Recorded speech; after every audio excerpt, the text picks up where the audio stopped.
আপনারা নিশ্চয়ই ইতিমধ্যে দেখেছেন যে চট্টগ্রাম এবং খুলনার সমাবেশ খুবই সাকসেসফুলি আমরা করতে পেরেছি। ইনশাআল্লাহ বগুড়া আরো ভালো হবে, এটা আমাদের বিগত দিনের অভিজ্ঞতা থেকে আমরা বলছি। বগুড়াকে আমরা ইনশাআল্লাহ খুব সাকসেসফুলি প্রোগ্রামটি করতে পারবো কর্মসূচি। আমি সাংবাদিক ভাইদের কাছে শুধু একটা জিনিস আমি বলি যে সেটা বিএনপি বাংলাদেশের বৃহত্তম একটি রাজনৈতিক এবং জনপ্রিয় একটি রাজনৈতিক দল। বিএনপির উপর মানুষ কিন্তু ইতিমধ্যে আস্থা রেখেছে এবং বিএনপির ভারপ্রাপ্ত চেয়ারম্যান তারেক রহমান উনি মানুষকে যে স্বপ্ন দেখিয়েছিলেন রাজপথের স্বপ্ন, সেটা কিন্তু বাস্তবে প্রতিফলিত হয়েছে। বাস্তবে কিন্তু এটা হয়েছে। বাংলাদেশ যাবে কোন পথে? ফয়সালা হবে রাজপথে। উনি কিন্তু এটা বলেছিলেন এবং এটা বাংলাদেশের ফয়সালা কিন্তু রাজপথে হয়েছে। কিন্তু এখনো পর্যন্ত আমরা ভোটের অধিকারকে ফিরিয়ে আনতে পারিনি। এখনো আমাদেরকে গণতান্ত্রিক লড়াইয়ের মধ্যে দিয়েই কিন্তু যেতে হচ্ছে। ভোটের অধিকার ফিরে না পাওয়া পর্যন্ত আমরা কিন্তু আমাদের গণতান্ত্রিক এই লড়াই অব্যাহত রাখবো। আপনারা জানেন যে ইতিমধ্যে এই অন্ধ্রপ্রদেশ সরকার তাদের কথা এবং কাজে কোন প্রকার মিল নেই।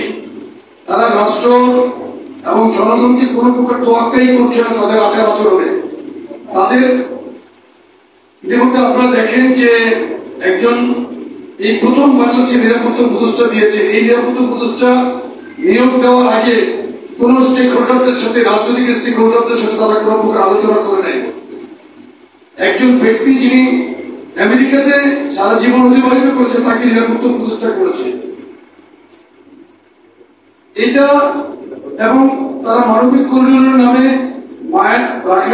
রাখাইনের এই যে রোহিঙ্গাদের জন্য যে চলাচলের করিডোর দিচ্ছে, এটা অত্যন্ত উদ্বেগজনক। এটা তো তারা এইভাবে দিতে পারে না। বিভিন্ন বিষয়ে তাদের যে মন মতো দেশকে পরিচালনা করার যে খায়েশ, তারা ভোটকে নির্বাচনকে তারা ডিনাই করছে। নির্বাচন ছাড়া তারা রাষ্ট্র ক্ষমতা থাকতে চায় কি আর কত মজা তারা আনন্দ তারা পেয়েছে। নির্বাচন তো মানুষের মানে সাংবিধানিক অধিকার, ভোটাধিকার। এই ভোটাধিকার প্রয়োগটা কেউ নির্বাচনের মাধ্যমে করবে, তো নির্বাচন দিতে তাদের কেন এত সমস্যা? আবার আমাদেরকে নির্বাচনের দাবিতে রাজপথে নামতে হবে মনে হচ্ছে। সুতরাং আমরা তরুণদেরকে সম্পৃক্ত করে তারুণ্যের উপর এই বাংলাদেশকে বিনির্মাণ করার জন্য আমরা আমাদের কর্মসূচিগুলো দিয়েছি।